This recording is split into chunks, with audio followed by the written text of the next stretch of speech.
Hello students, welcome to my channel maths meter. आज हम लोग क्लास 10th एक्सरसाइज 5.2 का क्वेश्चन नंबर 17 को सॉल्व करने वाले हैं।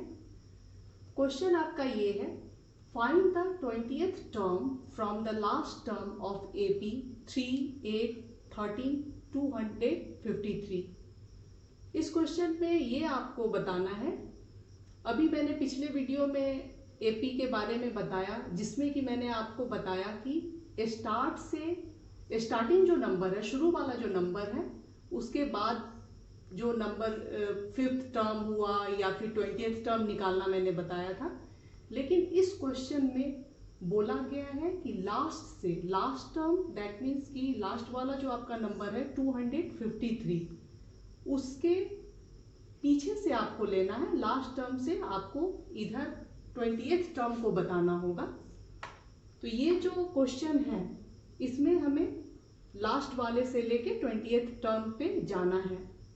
और इसको सॉल्व करने के लिए आप लिखेंगे सॉल्यूशन में, एपी की ये सीरीज है। फर्स्ट टर्म जो होता है उसको हम ए बोलते हैं, तो आप लिखेंगे ए इज इक्वल टू 3। डी निकालना मैंने बताया था आपको। डी जब भी हम निकालते हैं तो आपका वो 8 है जो सेकेंड टर्म है, सेकेंड टर्म से फर्स्ट टर्म को माइनस कर देते हैं। 8 में से 3 माइनस आप करेंगे, 8 माइनस 3, डी जो है आपकी 5 हो जाएगी।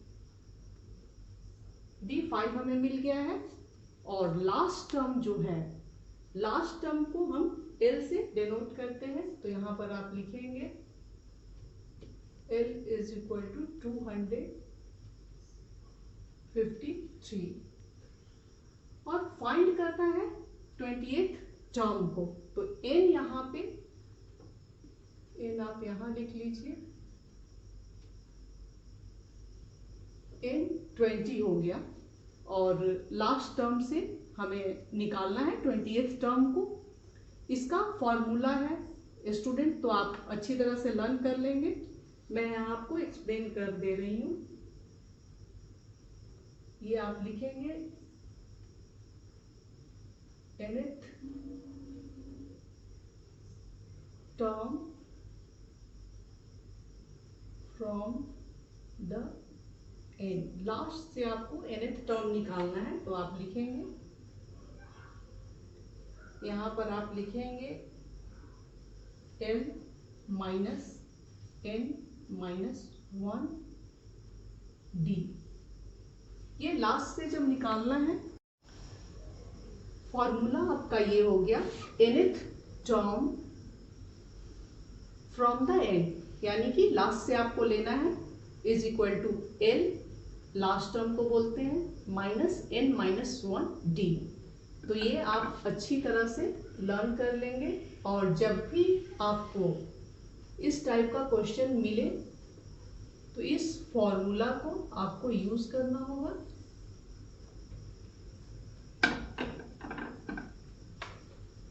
अब हम सॉल्व करेंगे इस क्वेश्चन का, जो पूछा गया है कि 20th टर्म क्या होगा, उसको निकालेंगे। ये एल है, एल की जगह आप लिखेंगे, आप या फिर ऐसे लिखिए 20th टर्म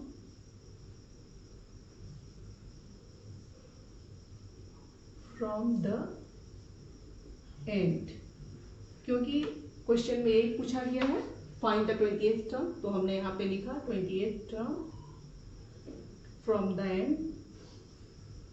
एल 253 है, इस फॉर्मूला को देखिए और उसी तरह आप लिखिए, यहाँ पे लिखेंगे 253, माइनस की साइन है, माइनस n 20 है, यहाँ पे हम 20 लिख देंगे, माइनस 1 और d 5 है, तो d आप 5 लिखिए। 253 माइनस 20 में से 1 माइनस करेंगे 19 इंटू 5 हो जाएगा, या फिर आप इसको इधर लिखिए।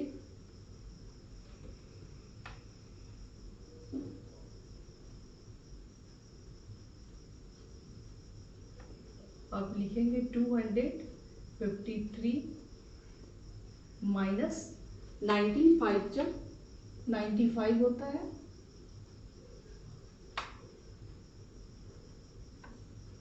टू 253, सॉरी माइनस करके आप डायरेक्ट लिख दीजिए। 253 में से हम माइनस करेंगे, 13 में से 5 गया 8 हो जाएगा, ये 4 हो गया। 14 में से 9 को माइनस करेंगे तो आपका हो जाएगा 5 और ये 1। तो इस तरह हमारा जो 20th टर्म है वो निकल गया है और आंसर आपका 158 होगा। तो जब भी हमें लास्ट से कोई भी टर्म निकालना होगा तो हम इस फॉर्मूला को यूज करके इस क्वेश्चन को सॉल्व कर सकते हैं। अब हम लोग नेक्स्ट क्वेश्चन को सॉल्व करेंगे। क्वेश्चन नंबर 17 मैंने सॉल्व कर दिया है। अब मैं क्वेश्चन नंबर 16 सॉल्व करने वाली हूँ और मुझे ये लगा कि ये क्वेश्चन इंपॉर्टेंट है, बोर्ड के एग्जाम में इस टाइप के क्वेश्चन आते हैं, तो मैं ये सॉल्व करूँगी, आपको बताऊँगी कि कैसे इसे सॉल्व करना है। ये इंपॉर्टेंट क्वेश्चन है। क्वेश्चन ये है आपका, determine the AP whose third term is 16 and the seventh term exceeds the fifth term by 12। कोई एपी है, एपी हुज थर्ड टर्म, जिसका थर्ड टर्म है वो 16 है। आप सॉल्यूशन में लिखेंगे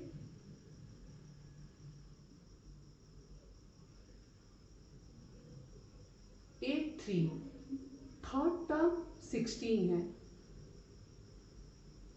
थर्ड टर्म 16 है।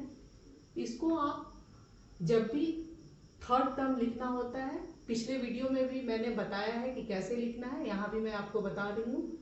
थर्ड टर्म लिखना है तब आप लिखेंगे A प्लस थर्ड है 2 लेंगे हम, 2D। According to question third term is 16, हमें यहाँ 16 लिख लेना होगा। ये फर्स्ट इक्वेशन हो गई, यहाँ क्वेश्चन में दिया हुआ है। आगे ये लिखा है कि the seventh term exceeds the fifth term by 12। Seventh term जो है वो एक्सीड कर रहा है फिफ्थ टर्म से 12 नंबर से। एक्सीड कर रहा है मीन्स बढ़ रहा है, और बड़ा नंबर आपका 7 है, तो यहाँ पे आप लिखेंगे A7, बढ़ रहा है, एक्सीड्स कर रहा है, तो यहाँ माइनस की साइन लगाएंगे। फिफ्थ टर्म है, आप लिखेंगे A5 बाई 12 से एक्सीड कर रहा है, तो इसे हम यहाँ 12 लिखेंगे। अब ये A7 है, A7 को जैसे A3 था A प्लस 2D लिखा, A7 है, आप यहाँ लिखेंगे A प्लस 6D। ये A7 की जगह मैंने A प्लस 6D लिखा, 7 है तो 6 लेंगे, यहाँ 5 है तो 4 लेंगे। साइन माइनस है, माइनस की साइन आप लगाएंगे। A5 को हम लिखेंगे A प्लस 4D। 5 है 4 लिया, और अकॉर्डिंग टू क्वेश्चन 12 वहां देखिए दिया हुआ है, टर्म बाई 12 से एक्सीड कर रहा है, तो यहाँ पे हम 12 लिख देंगे। ये आपकी सेकेंड इक्वेशन हो गई। इसको हम सॉल्व करते हैं। सॉल्व करेंगे, इसको आप ऐसे लिखिए A प्लस 6D माइनस है, ब्रैकेट को ओपन करेंगे, minus A plus minus minus 4D is equal to 12। अभी आप यहाँ पर सेकेंड नहीं लिखें, सॉल्व करने के बाद हम लोग सेकेंड इक्वेशन लिखेंगे उसको। a प्लस है और ये माइनस है, तो ये कैंसिल हो गया। 6d से 4d को आपको माइनस करना होगा। 6 में से 4d माइनस करेंगे तो आपका हो जाएगा 2d is equal to 12। Cancel कीजिए, 2 6 जा 12। d जो है आपका, ये जो है ये आपका सेकेंड कंडीशन है अकॉर्डिंग टू क्वेश्चन जो दिया हुआ है, मैंने यहाँ लिख दिया। और d is equal to 6, d की वैल्यू मिल गई है। अब हमें a निकालना होगा, तो फर्स्ट इक्वेशन को हम लेंगे और d की वैल्यू डालेंगे। 2d है, d की जगह 2d इज इक्वल टू 16। यहाँ पे आप लिखें a plus 2 into 6 is equal to, ये जो 16 है आप यहाँ पे 16 लिखेंगे। इस तरह a की भी वैल्यू मिल जाएगी। 16 है, 16 में से 12 माइनस करेंगे, आपका हो जाएगा a, आपका हो जाएगा a इज इक्वल टू 16 में से 12 माइनस करेंगे 4 हो जाएगा। इस तरह हमें a की वैल्यू मिल गई है और d का भी वैल्यू मिल गया है।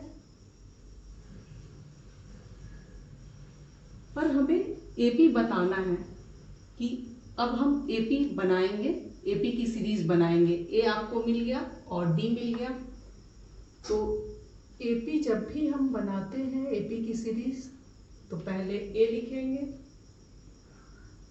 A प्लस सेकेंड टर्म जो होगा A plus D, third term जो होगा A प्लस 2D, इस तरह हम लिखेंगे। फर्स्ट टर्म जो है A 4 है, आप यहाँ 4 लिखें। A प्लस D, A 4 है और D 6 है, 4 और 6 मिलके 10 हो जाएगा, 10 लिखें। और ये A plus 2D, A plus 2D को आप ऐसे भी लिख सकते हैं, यहाँ मैं बता दे रही हूँ, ऐसे डायरेक्ट आपका 16 होगा। A हो जाएगा 4 और ये 6 इंटू 2 12, 12 4 16, आप ऐसे भी लिख सकते हैं A प्लस 2D। A की जगह आप लेंगे 4 प्लस 2 इंटू D, D जो है आपका 6 है, तो 4 प्लस 12 इज इक्वल टू 16। तो इस तरह भी आप सॉल्व कर सकते हैं और डायरेक्ट भी लिखना चाहें तो आप लिख सकते हैं। तो इस तरह जो AP की सीरीज बनेगी, 4 में आपने 6, ये जो कॉमन डिफरेंस है वो ऐड किया मैंने, ये 10 हो गया। 16, फिर 16 में आप 6 को ऐड करेंगे 22। इस तरह आपकी AP की सीरीज बन जाएगी और ये आपका आंसर हो जाएगा। तो आई होप स्टूडेंट्स आपको ये क्वेश्चन समझ में आ गया होगा। अगर आपको ये वीडियो अच्छा लगा तो प्लीज़ मेरे वीडियो को लाइक करें, शेयर करें और सब्सक्राइब करना ना भूलें। Thank you.